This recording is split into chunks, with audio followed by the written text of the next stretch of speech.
kan lâu kan ki ma kan him tlang mi shiat lao reng reng in fia dat tu yang mai kan thu ru kan khol kan zep chin kan thu ru kan tan kat tin ve lo vang ni mol phu tu ra min phu dan tak mi ting angin min ngai min kei lang shi leng angin min vei ting nga ani tu pem thar adam man tho lo ni tin an siam thar mi dan nui na tu ra an fiam tu chang tu rin film star mo ni lo hi min siam tu an fiam fu fu angin min ngai min kei mi te lo tu rin min chok le zel ka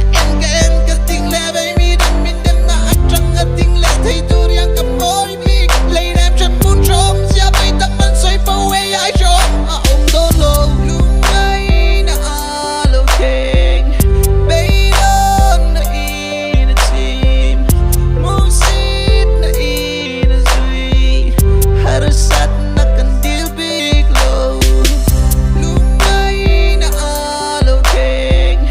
bay don na in a team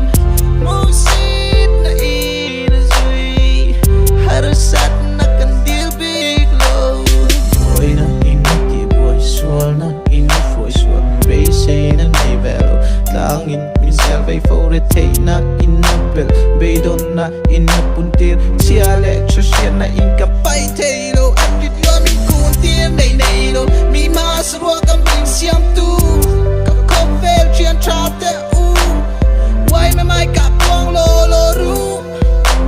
mi tel langin khua kam mulo kam ma ka vai an kien chuang lo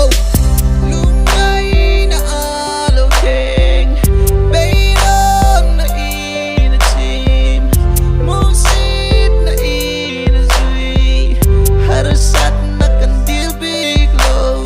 ko vela o vering hi inge asot na ti in mi tinen balam boy in ka sota van thing ring ang may re katana chana game te in hi le kalama ka trang ta